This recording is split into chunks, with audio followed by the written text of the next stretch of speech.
عبد الناس بيحو ما سنتهاي إن حكومتي أدو أتكتر سنين وليبا دتك أقوله حكومة دا أجاسمه أتحيد فنتي وليبا دتك أقول بدن على هاي حكومتي لو حلقوا إذا يتكدي بوساسو إشي لقالها بنتلان إن أديب ستين والعكس ستين وإلا ما أنت لقسوا كبلنا إياه اللي بعتقد أرنكها كدعضي ولين أي دتك اسوي الدين يعني أرتها سمحي كدعضي lacagtaas ma jirtaa inay ku iibiseen lacag in ka badan $60 milyan inay gacantii soo gashay horta mashruucaas aanu qayb kama ahayn leegal ma natashan shakhsiyan laakiin waxaan ka uga hadli karaa hadda maanta maadaama aan ahay qof shacab ah qof muwaadin ah ra'yiga muwaadinimadeeda shakhsiga ah waan horta halka uga cabiraya واحد ظلمي أنا مرة بقى هذا أنا متقنا ظلم الدفاع ديار ومانه وأنا وقتها وأنا أنت هذا أنا أقسمها كأها مدحتوية ده مرة أنا بدولد أنا وشقين تري ومدحوي أنا أنك شقيني أنا الدفاع هي ركور كده اللي هي معي صرت أنا دفاع واحد هذا ظلم واحد وش هي عيتها واحد صحنا هذا وقدر إن أنا ظلم كدفاعه هدي عيتها واحد كلا بيننا أفهيال إيو دد شغال وقابل سنبيله ده هاي أنا حاولنا الدفاع خلط بيلا أحد أنا لكن ما أنت قف شعبنا هاي رأي عادي بان هرتا كربائنا كموجي أرنتاس هرتا لبا مكال قاضينا مدوا دكدا يوريجين تيدي من نوع العقد أشيكتي دكدا يوريجين تيدي سؤال شيء سويدين ترى واحد تاي هرتا بوساسة ما أبها هنيد إلا باللارية هنو مالين يحتاج جواب تيدو حين نقول صحاح إنه من باللارين كرني مرك وما إنه مرك شيء اللي راد سنه بانكو خصبنا waxaan ugu xogta aan hayaa oo marka dawladdu uma shaqeynay laakiin xogta waxaan hayaa hadda koor in company kale oo niman Carabi wataan la siiyay markii ay waqtigii la gaaray oo ay furin waayeen in laga qaaday kadibna lagu khasbanaaday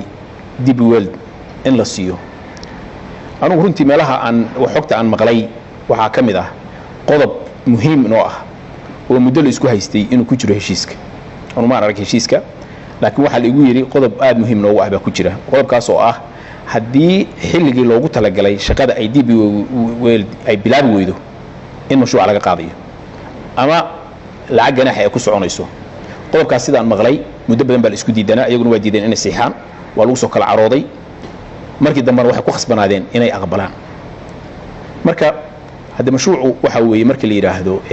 dekada horta dekada inta duubteen imaaraad lama aadinin dalkoodii lama aadin way noo taala inaysan shaqo ka qabanna waa wax waan wax lagu xisaabtami karo maadaama qodobkaasi uu inoogu jiro heshiiska laakiin arimaha u baahan in la taabto waxa kamid ah horta dawladdu mashruucan waa ka macaashta waxa uga macaashta waxa weeye shaqo hufan ay keeneen nimankii Imaaraadka ah DP World wixii loo oran jiray 3 meelood iyo musuqmaasuq iyo maalinkii imaadeen ba u dambeysay dawladda canshuurteedu si nidaam oo sax ah ay horta uga heshaa shaqaalihiina way ogtahay oo qayb badan bay la wareegeen oo dusha loo saaray shaqaalahaasina waqti fiican bay mushaarkooda helaan arinta ah yaa maamulaya aan waxaan isleeyahay shacabku arinta yaa maamulaya ay ku mashquuleen uma baahna takadaan waxa uu ciidi maamulaysa ama dawlad ha maamusho ama shay ha maamule qofka shacabka ah uma taalo laakiin isaga maxay ka khusaysaa maxay saameyn ugu yeelatay waxaan heli jiray miyaan waay ma waxaan uga baahnaa bay mataqaana ay siman weedi marka arintan hadda la leeyahay mataqaana dadweynaha oo dhan dekad baa la wareejiyay aan waxaan qabaa dekadaas inaynu wareejino aad bay muhiim ugu ahayd waxa ku jira horumarkeena ku jira haddii ay nimankaasi mashruuc ay fulin waayaanna qodobkaas oo xirahaya jira oo ama lacag baa ku soconaysa ama laga wareejinaya way Cabdinaas waxaad ii sheegtay hadalka ka dhansaday xilliga heshiiska la galaya adigu qayb kama ahayn laakiin wixii ka dambeeyo dhan baa qayb ka ahayd waxaan filayaa xilliga baarlamaanka la marsiinayay waad joogtay Soomaa waxa ognahay in baarlamaanka heshiiskii la keenay laakiin aan baarlamaanka la soo bandhigin hadda ugu dambeysay waxa la isku haystay maxay heshiiskaas baarlamaanka loo tisay xitaa xildhibaanada qaar kooban baa haystay oo xildhibaan kamid ah baarlamaanka wuxuu yiri markaas seexanayana barkinteeda aan dhigtaa markaas soconayana cidka kuma halkaas intaasna waxaan uga dan lahaa yaan micnaha uu faafin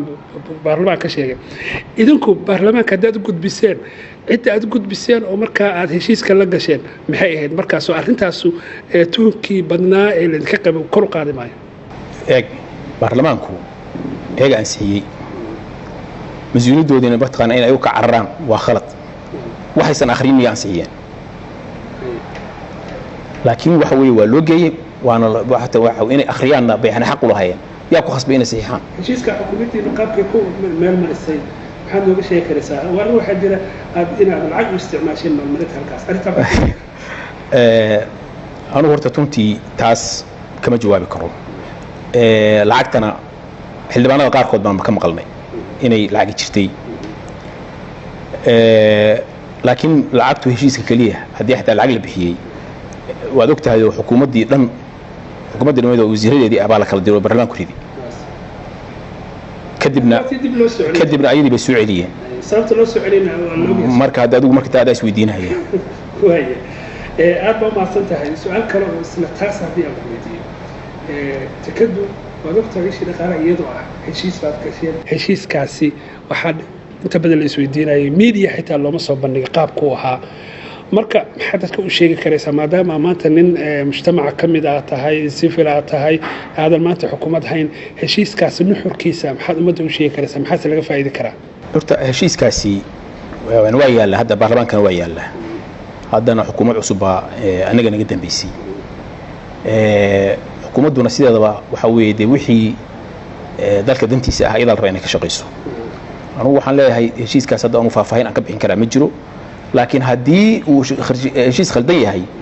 waxaan is leeyahay anugu dowladdii hore dadaalka ugu badnaa ay samaysay waxay ahayd in qodobkaa ku mintiday in laga qaadi karo meesha la yidhaahdo db world mashruuca laga qaadi karo ha laga qaado waayahay cabdi naasir waad ka jawaabtay su-aalaha inta badan laakiin lacagtii ahayd 32 milyan ee tekada heshiiskii aad kula gasheen db world dowladda gacanta soo gashay xaggee bay martay siyaasi lagu maareeyey maxayse ahayd ujeeddada lacagta heerkaas leeg loo qaadanayo oo tekadii mustaqbalkeedii ayaheedii weli hadda walwal ku jiro waxa weeye axmed horta lacagtaas buunbuunin badan baa ku jirta anu waxaan is leeyahay xataa intaa barkeed ma dhammayn lacagtii la qaatay laakiin moogtahay dad badan oo siyaasiyiin oo raba inay wax sii shidaan baa mar walba sii buunbuuninaya laakiin waxaan kuu sheegayaa horta lacagta waxa la yidhahdaa signing bonus mashaariicda africa markii mashruuc la saxiixo yani waxa weeye waa hadiyad la siiyo dadka mataqaanaa saxiixay wax oo la yidhaahdo hadiyad ahaan loo siiyo xagal qalin baa la yidhahdaa marka waxa weeye africana wax badan bay ka dhacdaa puntland markii ugu horreysay oo lacagtaa la qaata ma ahay markii ugu dambaysana noqon mayso lacagaha ka badan baa la qaatay waxaad ogtahay siyarasen lacag intaa ka badan baa laga qaatay shirkaddii petroolka qodaysay ayadana lacag ka badan baa laga qaatay maxjirka lacag baa laga qaatay lacagahaasi tiradooda wax sheegahaya weligaa ma maqashay meelay mareen wax sheegahayaan ma maqashay mashruuc laga fuliyey weligaa ma maqashay lacagtaan marka inta ugu duwanayd baan ku tirinhayaa horta waxay ahayd lacagtii koobaad oo la qaatay oo mas-uuliyiinta ugu badan oo puntland ee xoogaalka ahaayeen taasoo macnaheedu uu yahay lacagtaa inaan la cunin ra-isul baraankii baa joogay inteero wasiir baa joogtay kulli waa la wada joogay waa qodobka koobaad waxay ahayd lacagta ugu horreysay oo signing bonus la soo qaatay oo mashaariic kaabayaal dhaqaalaa gashay waddada ceeldahar bay gashay waxay gashay eelboorka garoowe madaxtooyada garoowe gashay oo hoolka weyn madaxtooyada gaalkacyood bay gashay intaa waxaa dheer weliba dadku aysan ogeyn maadaama xilli adag la marayay in miisaaniyadda dowladda lagu kabi jiray oo mushaaraadkii la qaadanaya iyada laga bixinayay muddo dheer ba laga bixinayay lacagta lafteeda waxay kaloo ahayd lacagtii ugu horreysay oo lasoo qaado signing bonus ah oo wasaaradda maaliyaddu ay maamushay oo aan jeeb gelin waayo alla wasaaradda maaliyadda waa la weydiin karaa rikoodkeeda waa la hayaa shil walba meesha ku baxay way hayaan marka haddii lacagtaas ay waxba jireen ba wax la soo qaaday lama inkiri karo oo intaas xoogaa lahaa joogay oo lacag waa la soo qaaday laakiin dariiqadaas bay ku baxday lacagtaani mashaariic baa laga fuliyey su-aasha keliya oo imaan karta anigu waan isleeyahay waxa weeye boosaaso oo kale